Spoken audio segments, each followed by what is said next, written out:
and wellness, which we could all use, and in particular, grief and bereavement from Grand Canyon University. She's lived in Kickoff County for over 33 years.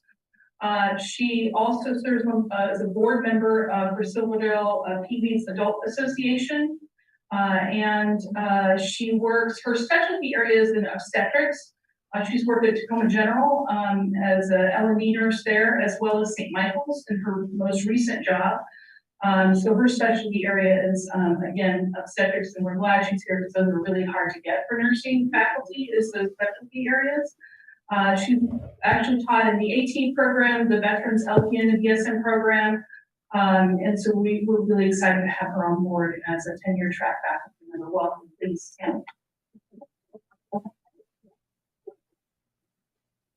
I'm answering her clearly.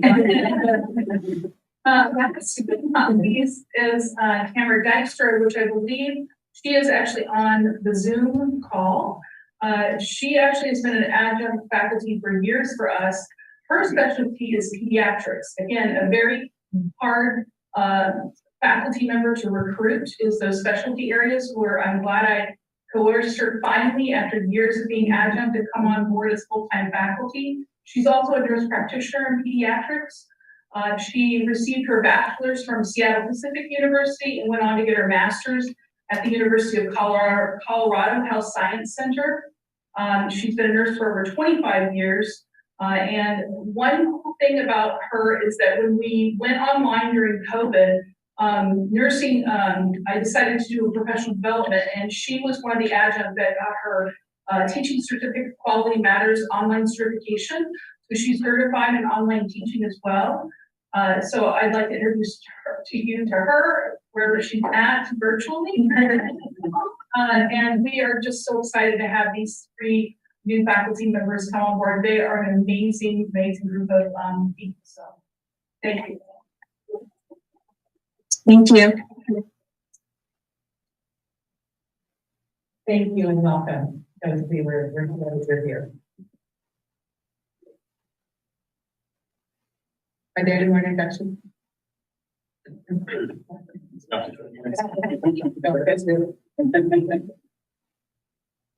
Moving on, report of the Board of Trustees. Do the trustees have anything to report? Okay, yes, I do. As always. First of all, I'd just like to report, I sent to the other trustees a note regarding the new Washington Association of College Trustees. We had a board retreat last month.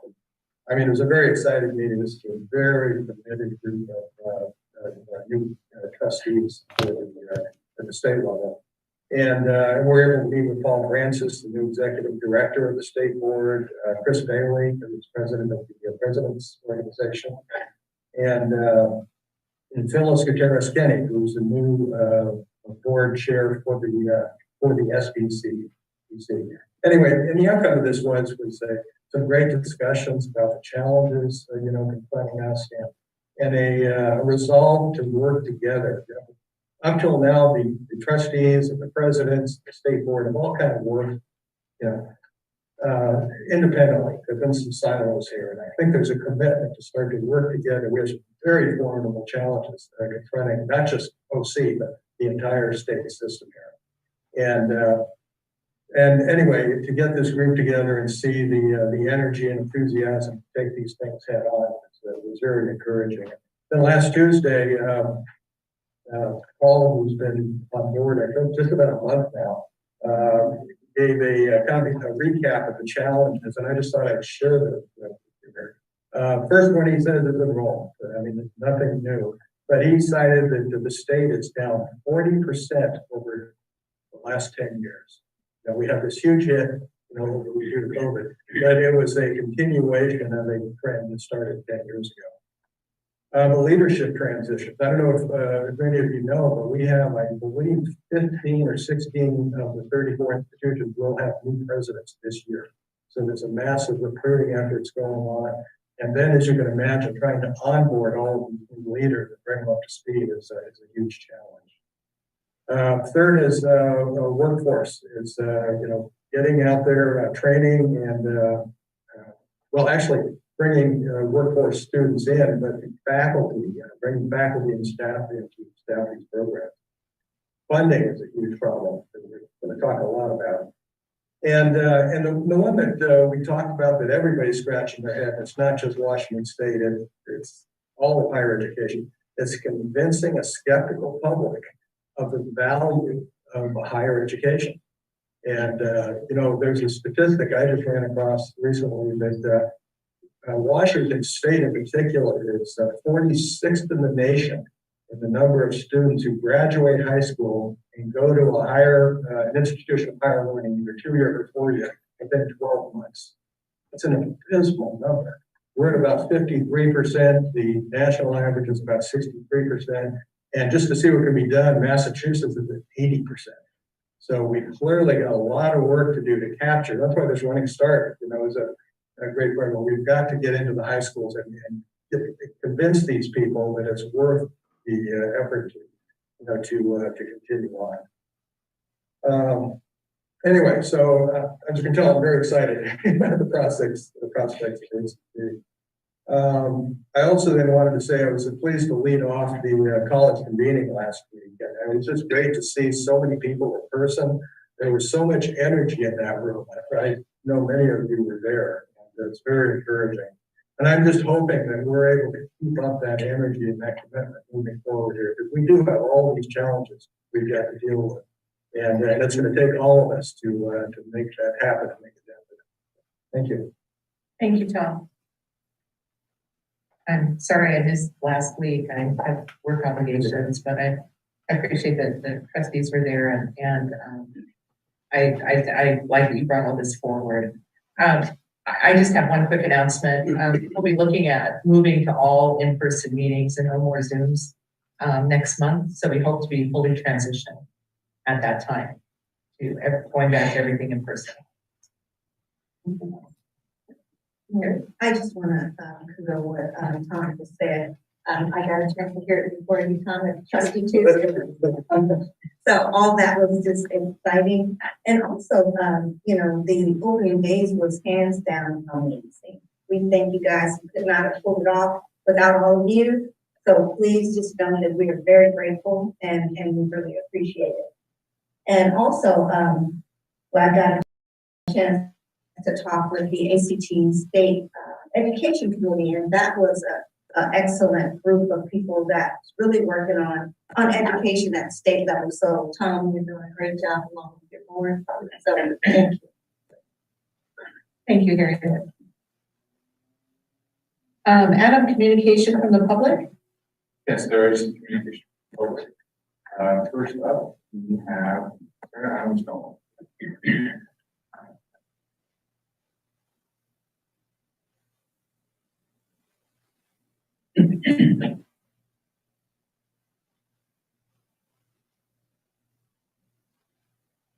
Madam Chair, members of the board, good evening. I'm here tonight to discuss the Faculty Senate Charter and its interpretation as it applies to the Senate President's presentation to you at the June Board of Trustees meeting. According to the Faculty Senate Charter under Roman numeral 2, the Faculty Senate serves as the primary voice of the faculty.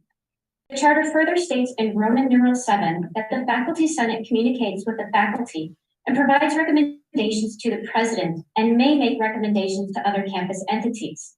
When the Faculty Senate President presented concerns regarding the evaluation of administrators last spring, she was functioning as that voice of the faculty, making recommendations to you, a campus entity.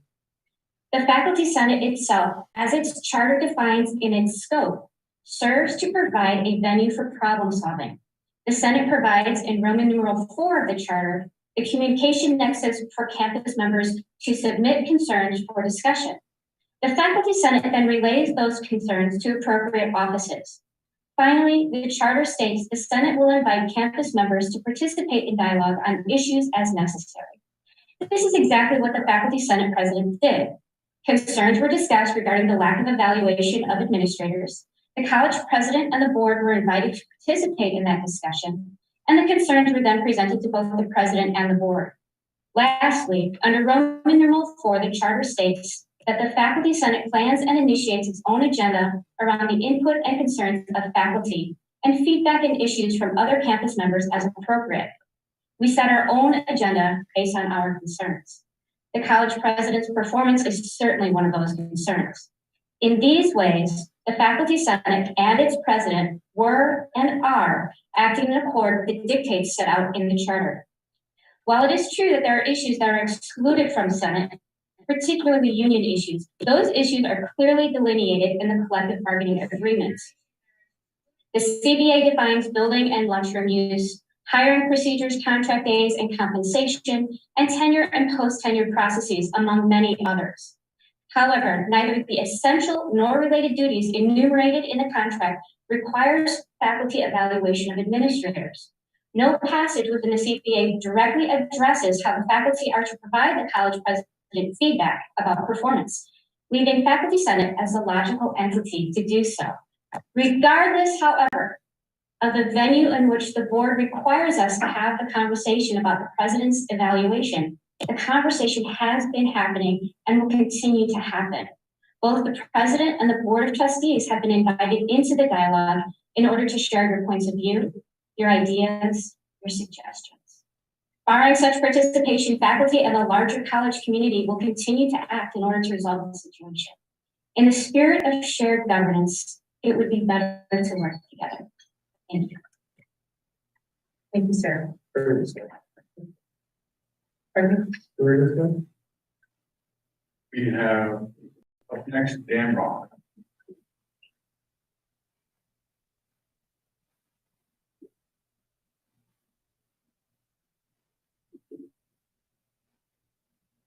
Good evening, Madam Chair, members of members of the Board of Trustees.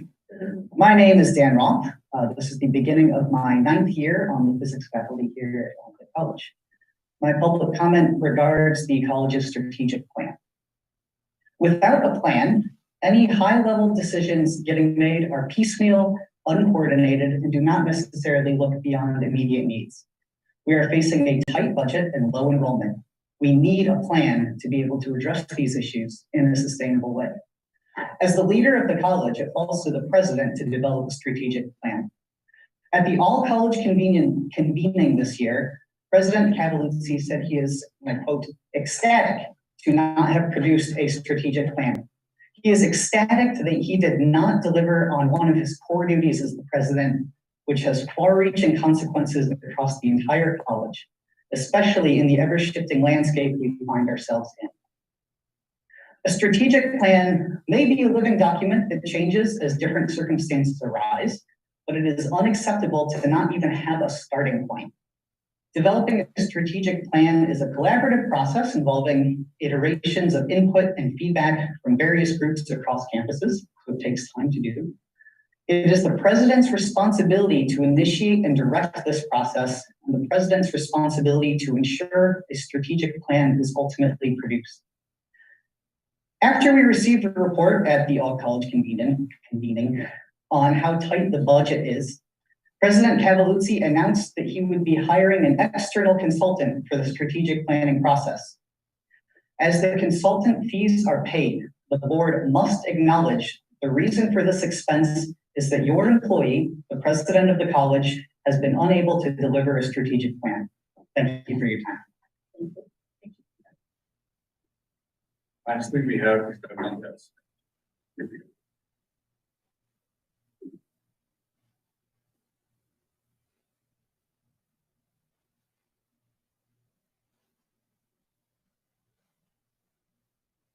Hi, good evening.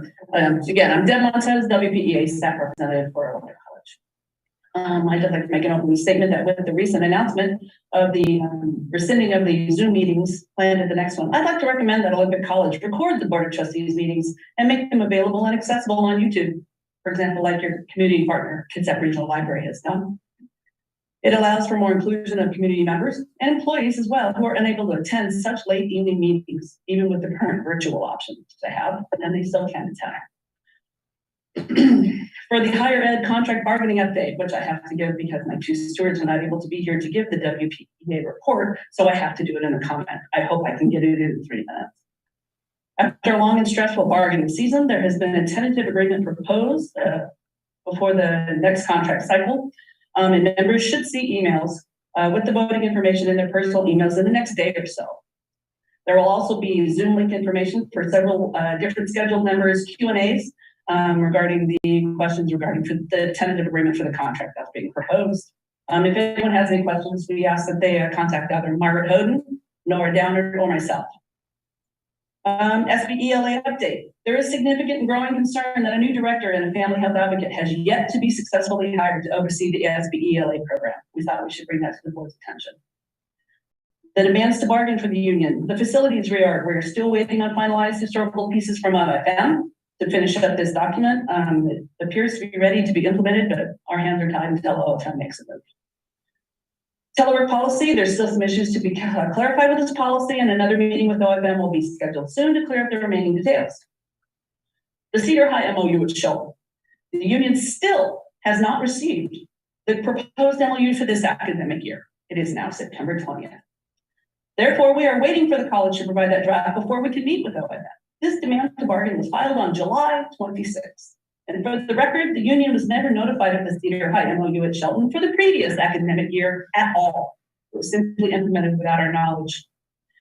We hope that we can meet soon to discuss the impacts these types of third-party contracts have on our represented employees. Recruitment, retention, and attrition. The continued attrition of employees living on OC has constant impacts on current classified staff. Talking about low enrollment, how can these people continuously train new employees coming in, taking considerable time and effort for these employees, which directly impacts their ability to successfully complete their ongoing duties every day. There are still situations where newly hired employees leave after a very short time, some less than a month. We hope that HR has been following up with exit interviews and effectively addressing any clear reasons why employees are leaving so quickly after coming out forward. Returning to in-person work situations. Many members have reached out to our stewards with health concerns about working in person at the office on a more regular basis. Again, clear and consistent communication is key when keeping informed of changes in these work expectations. For example, for the opening days, announcements that were sent out to the community was very unclear to the classified staff. Some classified staff were told that they were required to attend. And if they weren't going to attend, they had to take paid leave. That was not correct. And we contacted HR to try and send out a correction email, which came out the day of opening days, later in the day. Not efficient. We expect these issues to be addressed in a timelier manner in the future. Meetings with President Cavalluzzi. WPEA is currently in discussions with HR and Labor Relations regarding the informal meetings with President Cavalluzzi. We expect to have a resolution regarding these informal meetings before the end of September. Thank you. Yeah.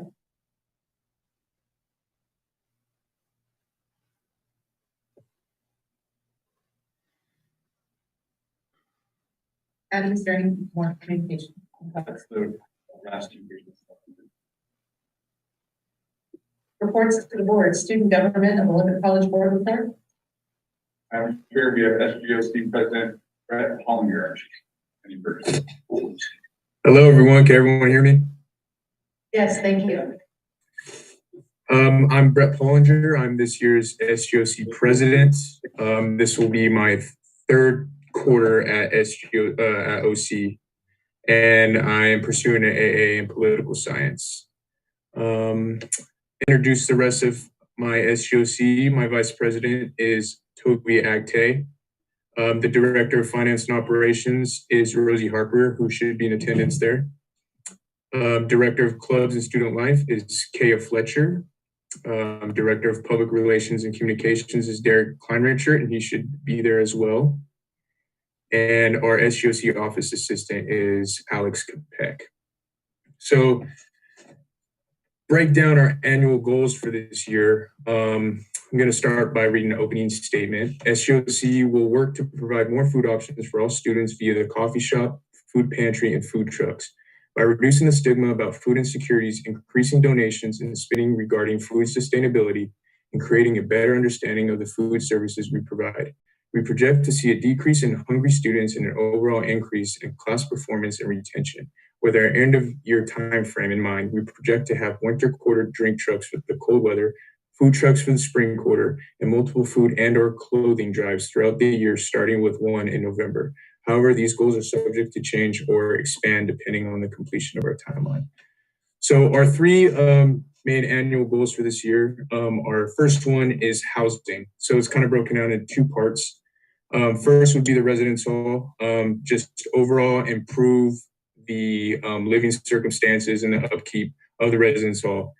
And the second part would be for students living off campus. We would like to, as much as possible, decrease the number of students that are, couch surfing or homeless or having trouble finding a place to live. Personally, as someone that has struggled with homelessness at my previous school, it makes it real hard to concentrate in school and focus on homework and projects when you're trying to focus on where you're going to sleep that night. So that is something that we care a lot about and something that we like to tackle. And that kind of ties into our second annual goal, which is food sustainability. Kind of focusing on the food pantry, providing as many resources as we possibly can to students that are having food insecurities, creating a connection with those students. We did recently move our food pantry to our office in Building 12.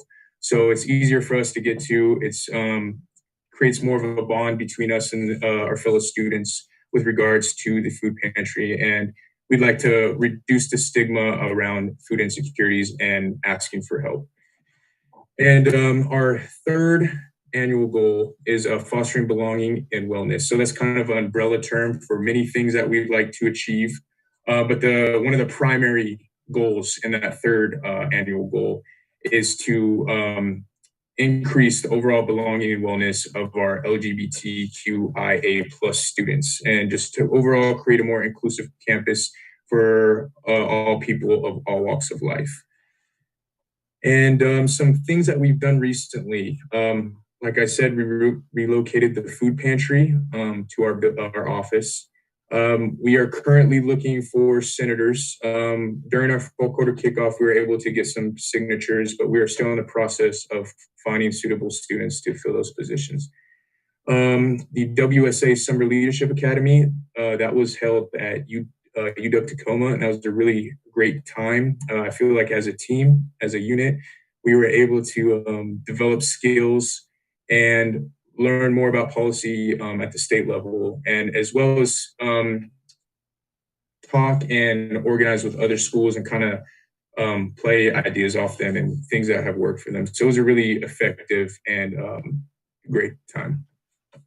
So the next update, the Japanese Summer Intensive English and Culture Program. So Kaya and Toby specifically were able to introduce OC to potential international students and kind of get their interest in coming there. And in the future, we plan on meeting with Brazilian students in a similar program. OC Promise, on the 30th and 31st of August, OC Promise program orientation was held, and we were able to work with the students, kind of introduce them to campus, walk them around, introduce ourselves, kind of create those relationships with those students. So that was a great time as well. And then finally, for the last update, the fall quarter kickoff, that was overall great time. We had great interactions with students and faculty, and I overall had a blast. I got to dress up as Gifford and dance around and stuff like that. So I had a great time, and I think that everyone in SGOC had a great time as well. And that's it. Any questions? Brett, wonderful job. Thank you. And I love the pictures too. Oh, thank you. So keep up the good work. Yeah, and Brad, I'd just like to congratulate you on the set of goals you've laid out. Very good. Yeah, especially for addressing food and shelter. Thank you very much. Can I just ask an overall question? I know we talked about it before, but do students have the option of applying for staff and somebody here to direct it if they want to try and see if they were eligible for what in-state staff program? No, I don't think, they're workforce development. Your workforce? Okay. I was wondering if a lot of them would be eligible even for some small help with food insecurities. Yeah, many of them do. Okay. And it's a prerequisite for at least one of our programs. Great, thank you so much. I knew we had discussed it, but I just want to make sure. Thank you. Thank you. Thank you, Brett. Thank you. Thanks, Brad. Washington Public Employees Association Board Report, Adam. Madam Chair, Shopper Bowman informed me that there's no steward. Thank you. Association of Higher Education Board Report.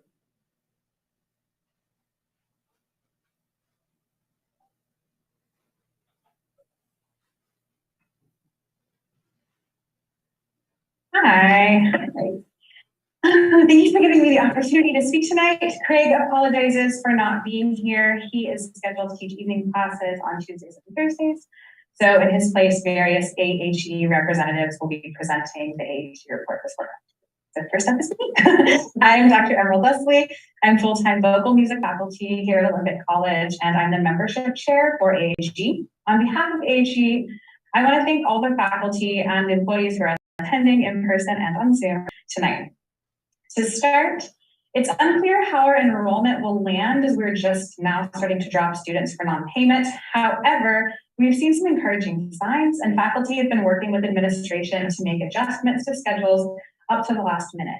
Part of the reason Craig isn't here is because he's teaching a synchronous online evening course in developmental English, because during the pandemic, we found an interest and a need for this modality of class to reach underserved students who are mostly working adults with children.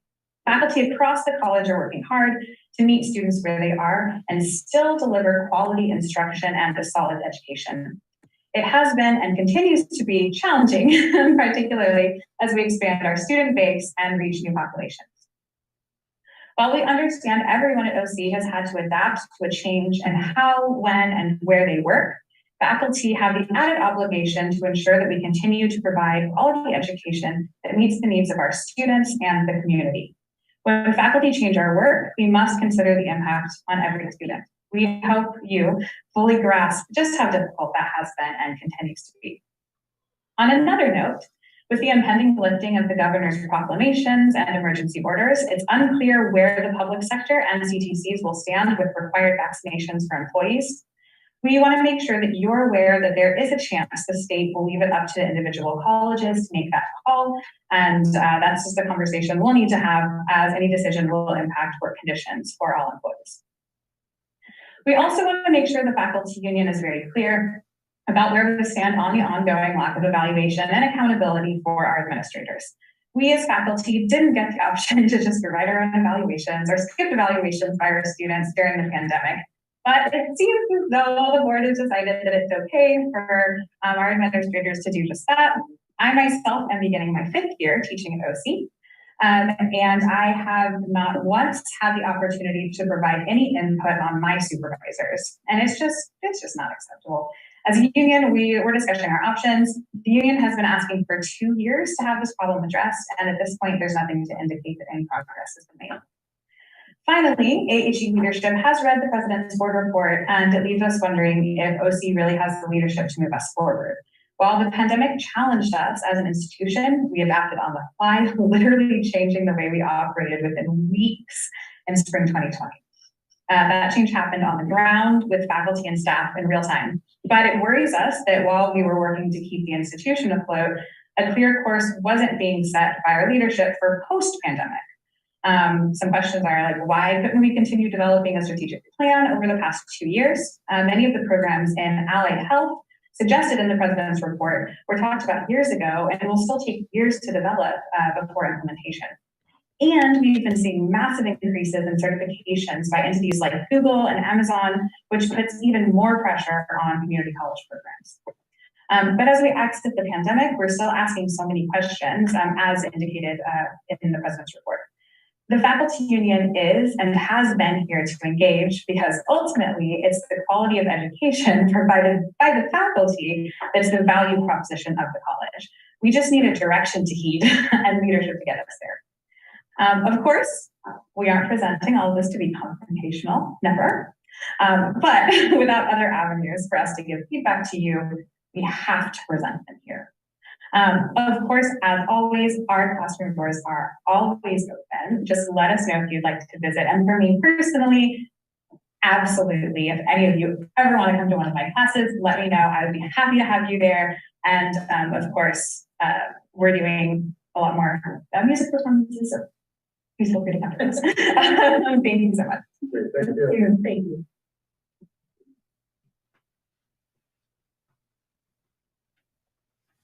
Faculty Senate report.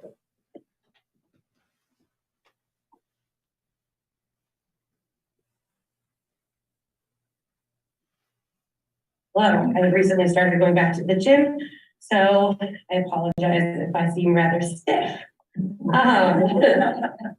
Welcome to fall 2022. We are excited to see students, whether it is in person or online.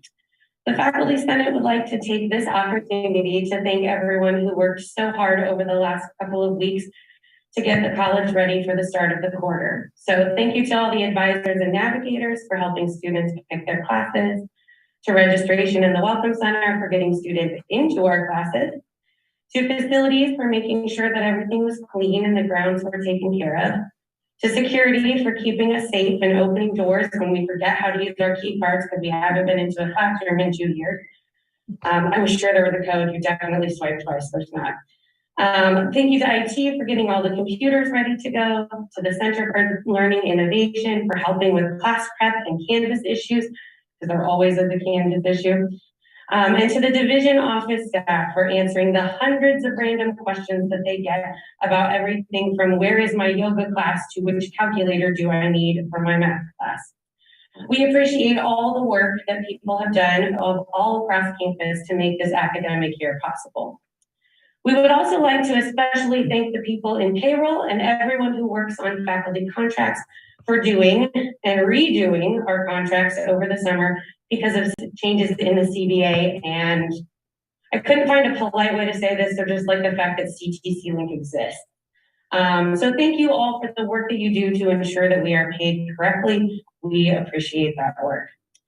Faculty Senate met during opening days and identified several other areas of focus for the 2022-2023 academic year. So in addition to the bookstore contract, open committee positions, and faculty awards, we will also be discussing academic honesty and test proctoring in online courses, as well as faculty expectations for Zoom. As the governor is lifting the emergency order in October, this changes the circumstances around online classes significantly. There is also some current, I think, court cases about cameras on in Zoom and different situations like that. So that is something that we will be looking there. We plan to investigate test proctoring and other requirements to improve academic integrity in online courses. We also plan to give feedback about the proposed block scheduling for classes and other scheduling issues that arise now that there is a wide variety of modalities and we are having to tighten up some of our offerings due to enrollment. There is significant concern around that. Lastly, we also plan to review recommended information that, or information that is recommended for faculty to include in their course syllabi. I did just want to clarify one thing too about our main concern about the bookstore contract. The current language in the contract prevents faculty members from recommending alternative places for students to purchase materials, especially, and so that inhibits us from telling them or putting it in our information about cheaper options. We're also concerned about bookstore recommended materials that are added to our courses without our go-ahead, and then the low cost designation on courses, as well as price matching policies and some of the difficulties that students encounter there. So those are some of the things that we will be looking to address over the next quarter and the next academic year. I would like to close with a comment about the administrator evaluations. I wish that I could say that I am disappointed in the progress that has been made regarding this issue, but disappointment would imply that I have expectations. I no longer expect that there will be much progress in this area. In June, the board said that they heard us. This was not the first time that we have addressed this issue. If they truly understand our concerns, there would have been more progress. I believe that a robust evaluation process will make the college a better place for all employees and therefore the students as well. We're not asking for an opportunity to vent or looking to take things out on administration. We are asking for an opportunity to help administration and the college grow and improve. Thank you. Thank you, Elizabeth.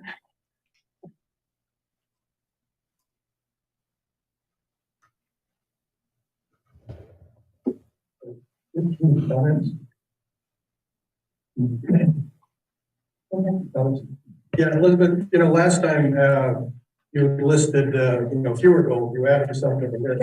We had a meeting in Supervisor. Right, and I was hoping that you could come back with some recommendation.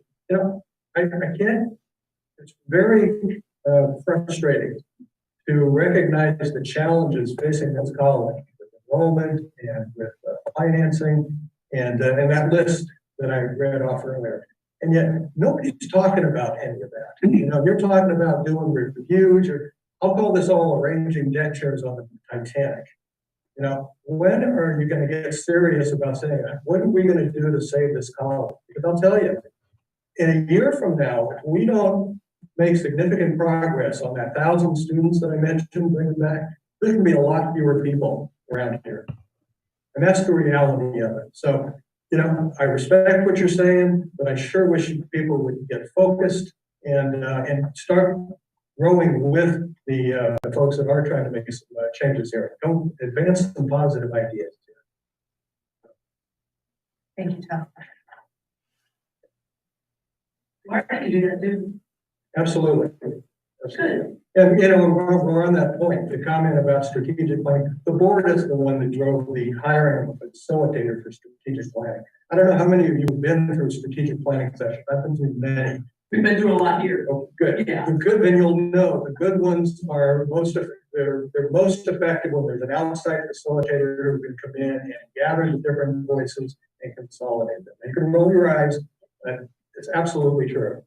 So, but don't blame Marty for hiring him. You can blame us. Thank you, Tom. President's report to the Board of Trustees. Madam Chair, Board of Trustees, I am happy to say we are back. Yesterday and today, there were hundreds of students walking the halls of this Bremerton campus. I don't know who was more excited, the students or the employees. It was all the stuff you expect from students during the first week. The questions like, are the 200 level rooms on the second floor? Where's my marine science class? I lost my schedule, can't figure out where my classes are. And this enthusiastic student who came bouncing down the hall said, I just had my first in-person class in 2 years. It had only 4 people in it, but it still had more energy than a Zoom class. And he was ecstatic and happy. So it's wonderful to see people back on campus. We even had our first fall kickoff event in front of the campus right over there. Last week, there were about 400 people there and about 50 OC employees who participated. It really was the first party on campus in years. I want to acknowledge the many employees who participated in the Enroll Now events. There were many employees, including staff, faculty, and administrators, who took a lot of time to create these events that brought students on. They could do everything as one-stop shopping, and that yielded a lot of new students. I want to thank everyone who worked in student services, taking in students for fall quarter. Because of the delay in publishing the fall schedule, they had to bring the same number of students as we had last year, but in 2 fewer weeks, so they had to hustle a lot more. I want to thank the faculty who took the time to revise the fall schedule, as there were many changes that needed to be made. As you know, we're about where we were last year, but this is really better than watching double-digit decreases. I think we've turned the corner on that, which will make a world of difference. And since you're all talking about the strategic plan, I will say, I do not think over the last couple of years, the college as a whole would say that it had the bandwidth to help create a strategic plan. In fact, the board, you have heard multiple reports over the previous 2 years about how overworked everybody was and exhausted. So as with all decisions that involve the entire college, you need to strike a balance between getting the work done and pushing people to their breaking point. And I can say, I think over the last couple of years, people were right on the edge of that breaking point. But it didn't make sense for me to do it. So the logical decision was to hire a facilitator, which is what you wanted to do. In fact, it was the governance coordinating council that made the motion and approved the hiring of a facilitator to help create that strategic plan at our last meeting. There's a lot of work to be done internally to the college as well as externally. So clearly my use of the word ecstatic was a poor choice, but I stand by the decision to postpone the work to create a strategic plan until this year. as we're now coming out of this pandemic. People have more space to breathe, and it's more timely because no one could predict where we were going 2 years ago or a year ago when this pandemic would end, what the world would look like. So I think we're there now. I still feel okay with it. No longer ecstatic, I assure you, but I feel good that the work is going to get done. Thank you. Go ahead. Thank you. Thank you, ma'am. Very good. Thank you, ma'am. Instruction report to the Board of Trustees. Mr. Carcroft, do you have anything additional to report?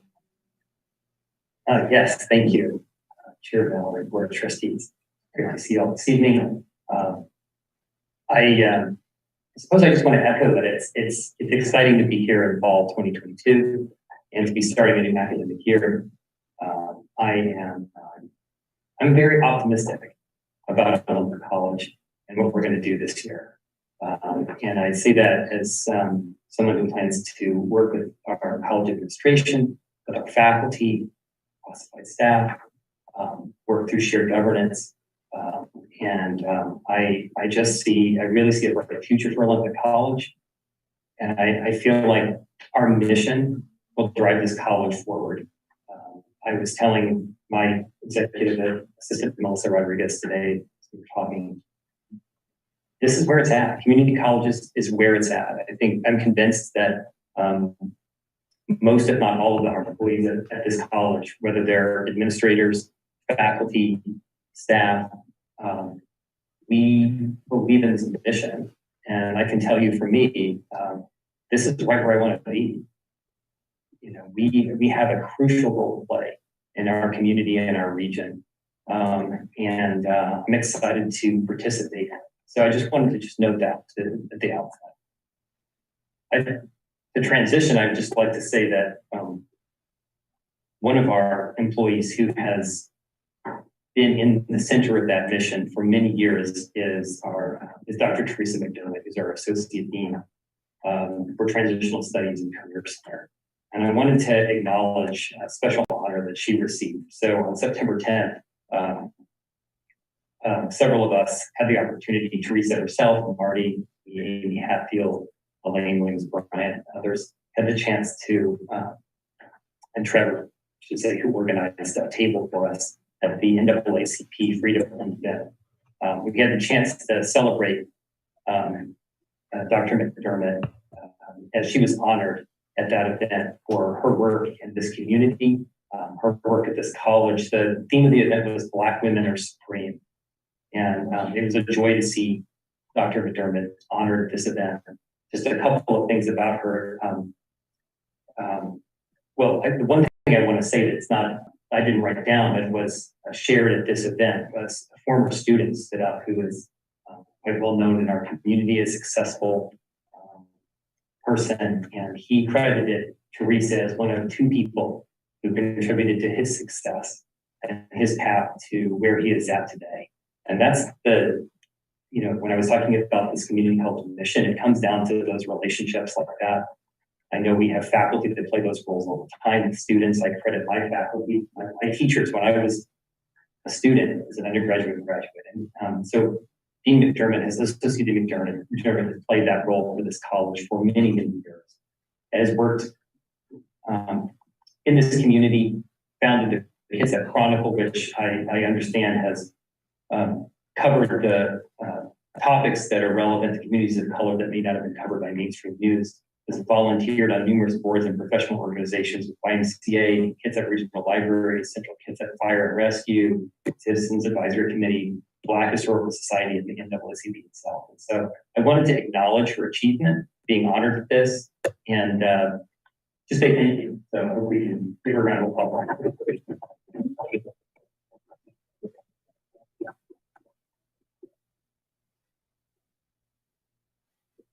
I didn't even see you in the back. Nobody even heard you here. Thank you. Congratulations. I'm not sure if the board has questions with that inside. If I was put back, maybe a high five. Yeah. And Martin, I just wanted to congratulate you on the grants you won for the 25 additional nursing easy for me to say. There's a sync pathway enrollment in the CIS cyber security program. So Yes. Great accomplishment. Thank you. And that's, the praise goes to those in those areas who apply. So, Dr. Alicia Nye and Beth Gill, Dr. Norma Whitaker, and CIS faculty Ken Blackwell and Rich Becker, who applied for these grants. And I'm excited about what this means for extending our pathways and bringing in more students. Thank you. Congratulations to your team. Thank you. Wonderful job. Thank you. Congratulations, Dr. McGinn.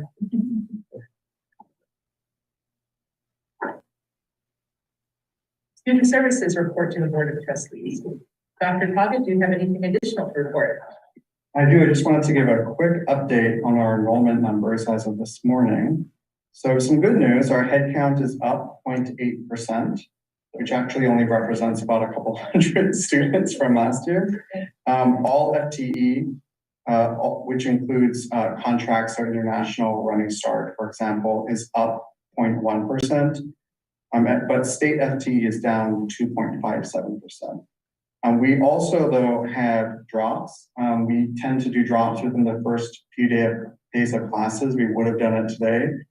But because of CTC link, the calendar function is malfunctioning. So we usually drop in 2 batches, folks who registered earlier and then later, and we can't distinguish between the 2 right now. So we're hoping to do drops tomorrow. But that's currently where we are. And then the data, enrollment data are updated at the end. But we've, just to echo a lot of things that have been shared before, Elizabeth, Marty, and other folks, it really has been a full court press across student services and instruction in all areas of campus. Our campus groundskeepers have been, up each morning trying to get their leaves out of the way and to make things really presentable for students. But we also, another thing to kind of point out is this is also, I ask everyone for, grace and patience for many people on campus, because this is an exciting time because students are coming back, but this is actually kind of the end of the journey in some ways for enrollment services, because we've been pushing all summer, and through the 10th day, it's still a really a lot of effort to try to get as many students enrolled as possible. So that's what I had for you, and we're definitely hopeful to round out the year up. We also have we're also waiting in some ways for the other shoe to drop. Thank you.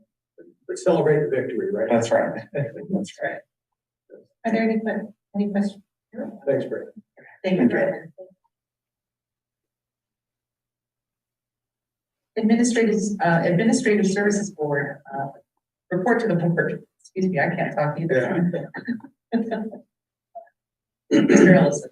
Thank you, Chair Miller. I just wanted to actually add my voice to that of Dr. Tagas and acknowledge the positive comments made by representatives of the faculty earlier regarding the contribution of administrative services as well as the other campus services providers in putting on this year's opening days events. It was certainly a maximum team effort by really everyone at the Olympic College and in our community. And so just very lost for words, gratified by that recognition and by just the fine events that we were able to put on and how they were received. Thank you, Dr. Adler. Thank you, Mr. Ellison. Human Resources Board, report to the Board of Trustees. I just have 2 quick things. Wanting to think notes. First thing is I just want my team, 3 of them just got their certification in professional and human resources, which is a really big deal if you're not in the HR world. Aaron Krause, Kathy Anderson, and Bridget Coleman. So super proud about them. And then I wanted to clarify from the AHE's report, administrators cannot skip evaluations or right their own. That's not a thing, nor has it ever been. And the second thing is I am disappointed with Elizabeth's comment that no progress has been made, for a week ago, asking the Senate for listening sessions. We can talk about what's needed. So progress is being made. If those sessions aren't going to be valuable, then we'll find a way. Thank you. Thank you, John. Thank you. And just pick up Elizabeth. I want to thank you for the promise of the HR dashboard. Mentioned in your report. Yes. And we've all been looking for these numbers. I know you've had hurdles with CTC Link. Right. But we really are excited about seeing that. So am I. One thing I just want to kind of comment on that too. We're having some trouble with our EEO data coming from CTC Link. I'm not sure if you know, but the race and ethnicity category has about 300 options that employees can choose from, but it won't report the typical EEO categories. It gives me those 300 in a spreadsheet. So I basically have to guess if that's a Native American or if it's an Islander or whatever. It won't report that way. So we got that fixed, I think.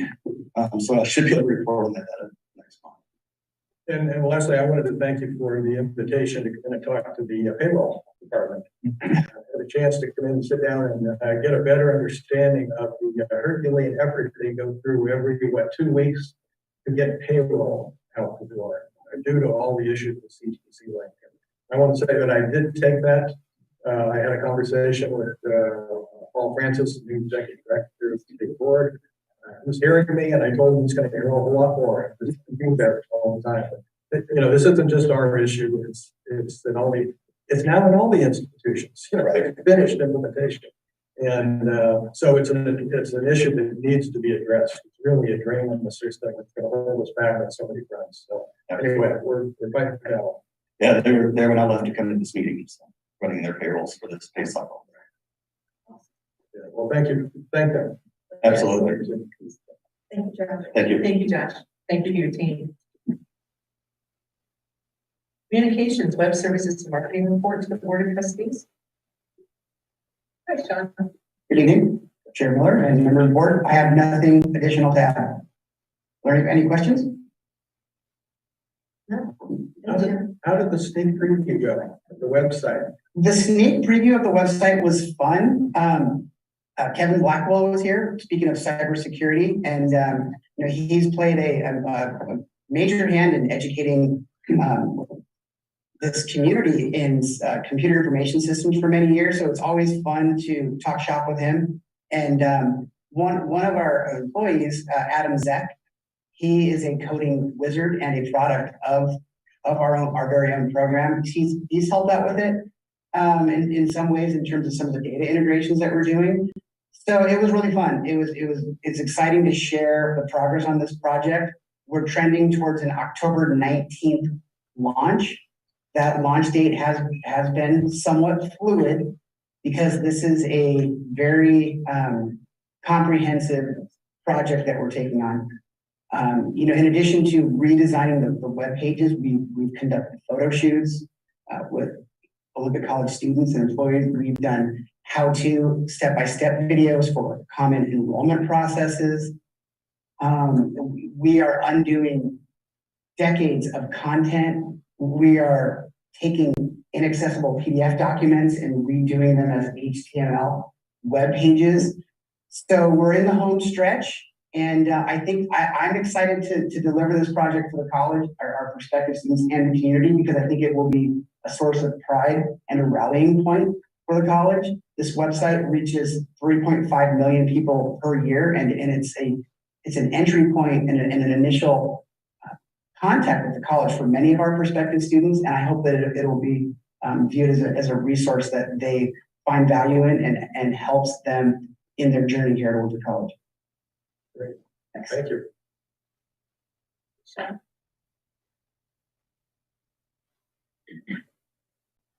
And I apologize to diversity. I don't have that on my agenda. Diversity, equity, and inclusion report to the board. Sure. So my apologies.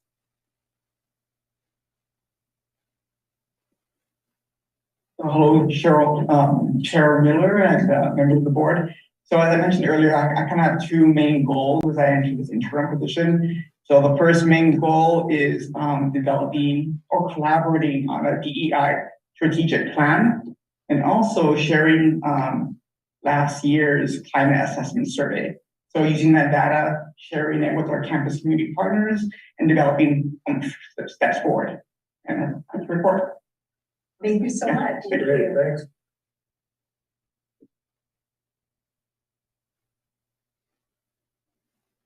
Information technology report to the Board of Trustees. Hello. Hello. Chair Miller, member of the board, and Dr. Cataluzzi. It's nice to see you in person this time. I was a little bitty screen last time. I have some great news from IT and my incredible staff. In the report, you'll see that we were going to do a firewall upgrade. That upgrade was completed, and something that does not happen in the IT world, nobody knew. Nobody noticed anything, nothing bad happened, so we're really And we've also implemented today in this building a guest wireless access point. For those students coming in that are new students that don't have access to our production wireless, they can now get on the internet with their phones, get text messages, parking transcripts, anything that they need, and that was just turned on today. So my staff is incredible. Thank you. Well done. Thank you. Olympic College Foundation report to the Board of Trustees.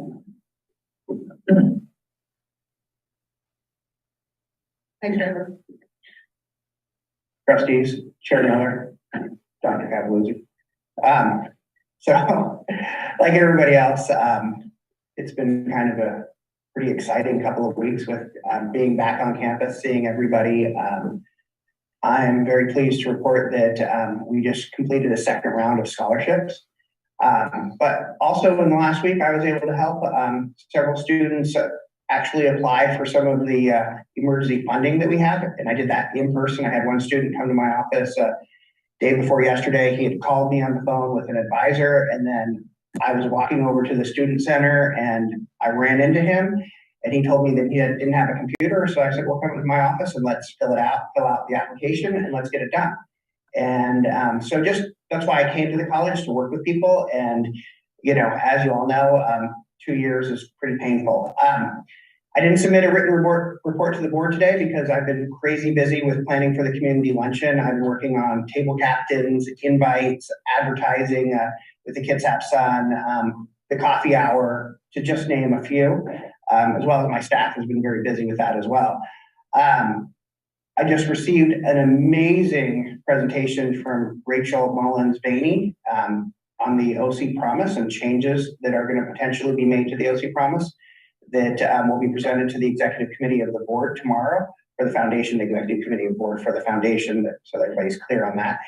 In addition, this last Friday, several of you, Tom and Harriet, participated in strategic planning for the board, where we hired an outside organization to come to the Paulsville campus and meet with the entire foundation board, and Martin participated in that as well.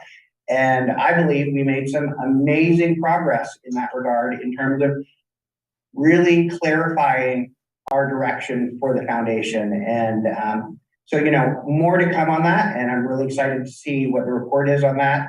And then the last thing is, I too attended the NCAA Black Women Are Supreme event, and was honored to sit there and see Teresa McDermott receive that award. So congratulations, Teresa. But I'd also like to say that, you know, everybody that I work with at this college, we're all supreme, and I'm proud to be here as part of that. So thank you very much, and that's my report to the board. Thanks, Trevor. I do, Trevor. Yeah. The tables at the luncheon, how many seats is at each table? So it's approximately 10 seats for most of the tables. So that would be one table captain, and that would be one OC Promise student or scholarship student, and that would be yourself, your table captain, and then 7 guests. So your responsibility would be to invite 7 people. Or 8. Is it 8? 8. Yes, 8. So, sorry about that. I went to law school. I didn't go to math school. But he's in charge of the $22 million endowment. So, does anybody else have any other questions? Thank you. Thank you. October 10th, the time? October 10th is the community luncheon, and that'll start at 11 a.m. for the coffee hour. And then the actual luncheon will start promptly at noon. Okay. Thank you. Thank you. Trevor. Chief of Staff, report to the Board of Trustees. Adam?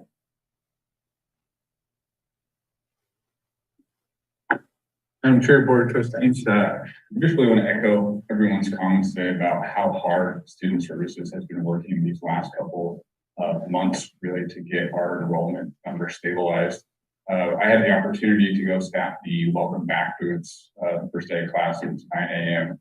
And I've never seen so much joy on students' faces in the last 2 years, and just true professionals at all levels serving those students, going the extra mile, taking them to where they need to go, walking them through their final checklist items. And just selfishly, they had worked themselves so hard to get their class students in, and they deserve all the credit for these enrollment numbers. I mean, I just can't imagine where we would be without the dedication of the classified staff, and student services, and really across the college. It's been truly phenomenal. I want to touch base on opening days as well. We had the events last week. Appreciate everyone's participation and attendance, especially those who helped put on a session.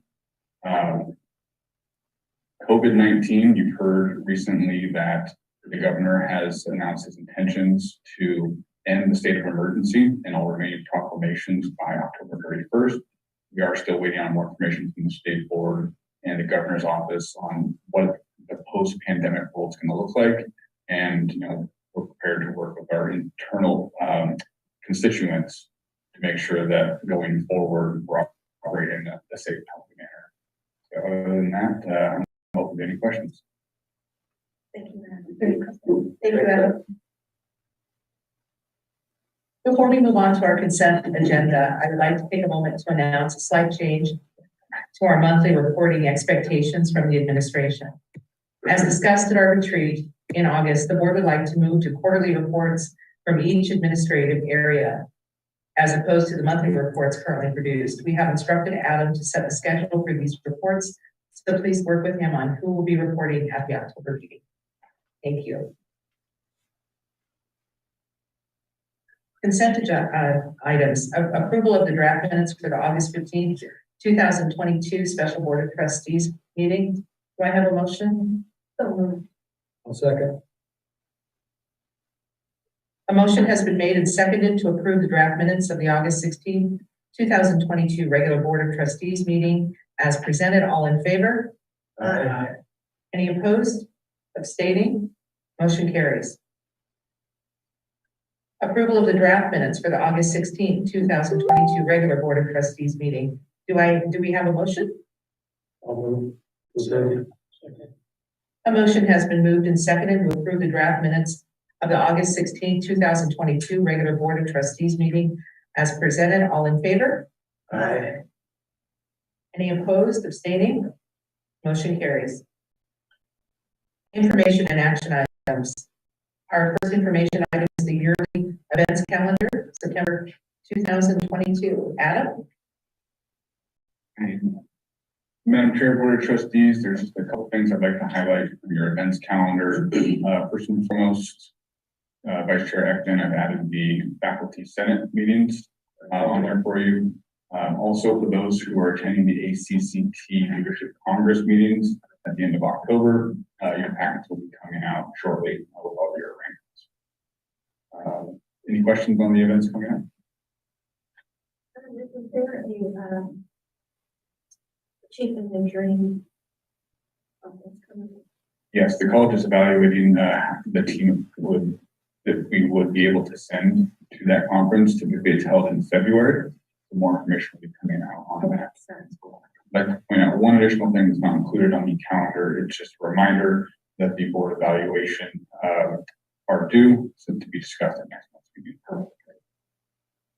Thank you, Adam.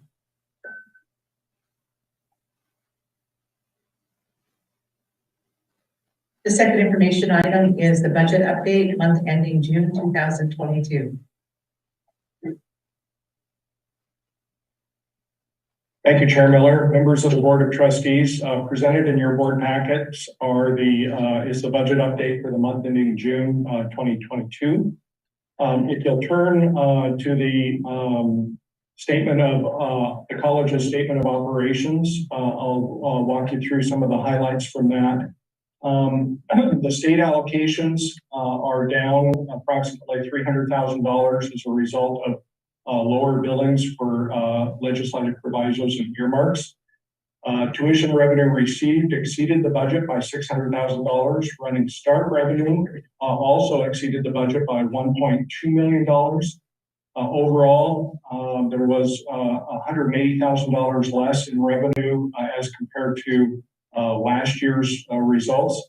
And there was $650,000 less in revenue compared to what was budgeted for this last year. There are no noteworthy expenditures to highlight. However, overall spending was $1.7 million less than the prior year and $2.3 million less than that which was budgeted in the prior year. Moving on to cash on hand, there's nothing really remarkable there. Cash was lower than the previous month as a result of pushing through operating expenses at year end. These increased expenses were at least partially mitigated by increases in income from grant and contract billings and the receipt of state reimbursements. That concludes my report. The college recommends that the Board of Trustees accept the budget update for the month ending June 2022 as an information item. I'd be happy to answer any questions. Chair Miller. Thank you, Mr. Ellison. Are there any questions? I'd just like to thank you for the budget management last year that produced that $1.7 million surplus. And it would now apply to this year's budget and softening the blow, again, our enrollment shortfall. Absolutely. And that's really truly due to responsible budget management on the part of the whole college community. So thank you. I do also want to mention, I neglected to say this before, I'm standing here on behalf of Angela Hamilton, who was not able to attend tonight. Thank you so much. You and your team have done a great job. Thank you very much. The next information item is the administrative sabbatical policy.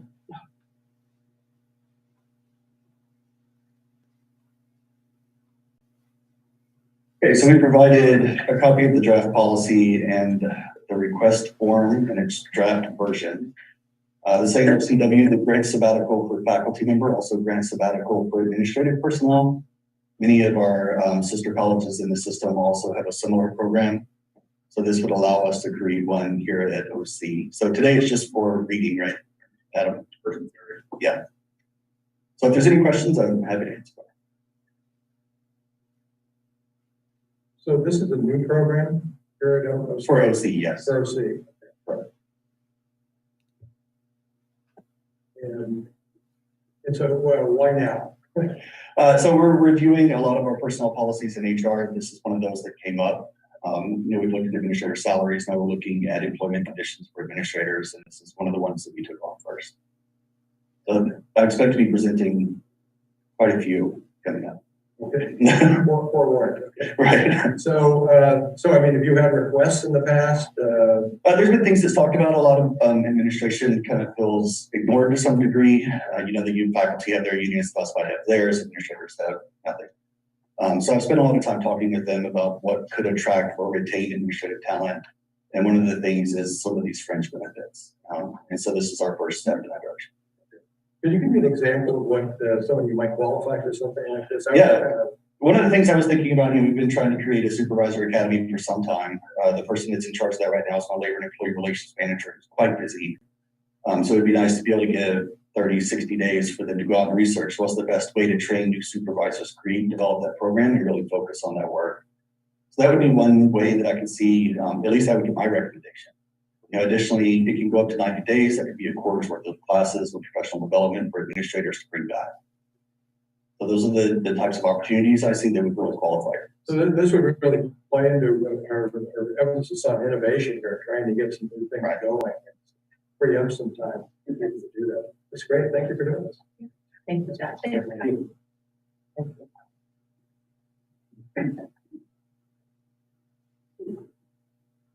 The board will now adjourn to executive session for 20 minutes. The purpose of the executive session will be to review the performance of a public employee and to consult with legal counsel regarding agency enforcement actions or actual or potential agency litigation.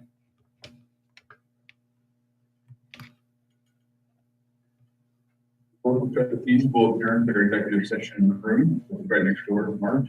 And we'll go ahead and resume the Board of Trustees meeting at 7:04 right now. So in 30 minutes, 7:30.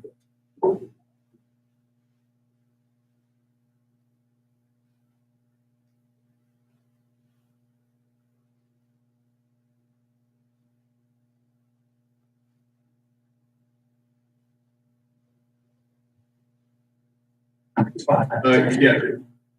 Chair Miller can say 20 minutes and then have a minute at the third.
answers to those questions. Yeah.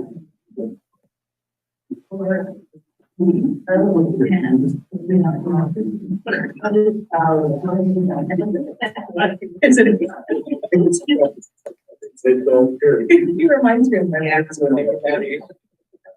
Trying to work and see. Get it in mind, No. I'll be back on the.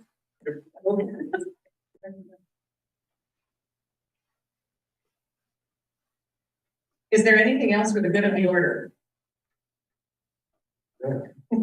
With no other items for the good of the order, this meeting is now adjourned. Thank you everyone for coming and staying till the very end. Have a good evening. Thank you, trustees. You guys keep doing a great job. Let's get it done. Go get us. Thank you.